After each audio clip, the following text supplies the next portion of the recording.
Boses ng mamamayan, Gusto ko sana yung bilang estudyante. iba't ibang opinyon ng taong bayan. Ang gusto ko talagang Ating alamin sa Kalye Survey.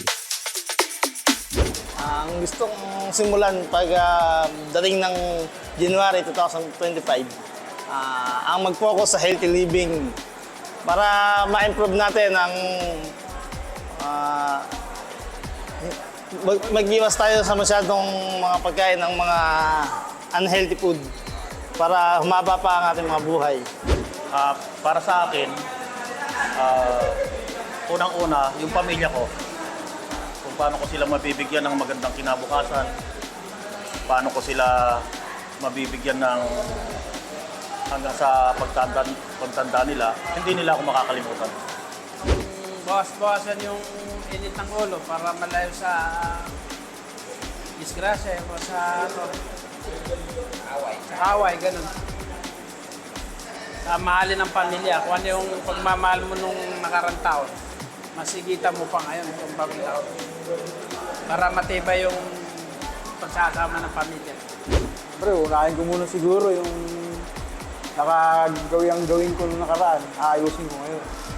Halimbawa yung, ayun nga, pag pupursigihan ko magtrabaho hanggang sa mabawi ko lahat yung hindi ko nagawa nung nakaraan. Siguro po yung babaguhin ko sa susunod na taon is yung pag-iwas sa mga bisyo, sa alak, lalong-lalo na sa sigarilyo. Kasi habang tumatanda tayo, dapat mas lalo nating inaalagaan yung kalusugan natin. Siguro po, babawasan ko lang yung mga bisyo ko. Paninigarilyo, tapos pag-iinom para po makapag-ipon-ipon ng pamilya. una siguro yung sistema sa pamumuhay, yung kasi padepende sa kung anong ikaw yung gagawa ng sa sarili mo ikaw ubog sa sarili mo. Gusto kong baguhin yung lahat naman gusto baguhin, di ba? Baguhin yung sarili yung dito. Siguro yung pamumuhay, yung sarili. Sistema. Kung ano yung hindi mo nakikita ng kaya sa pamumuhay mo na sumasagapan, baguhin natin. Siyempre, babawasan pag-inom. Di ba? Ayusin ko yung pamilya ko po. Tsaka po,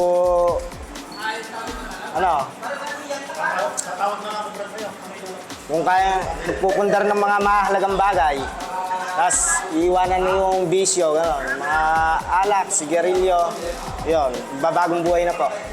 Boses ng mamamayan, Gusto ko sana yung bilang estudyante. iba't ibang opinyon ng taong bayan.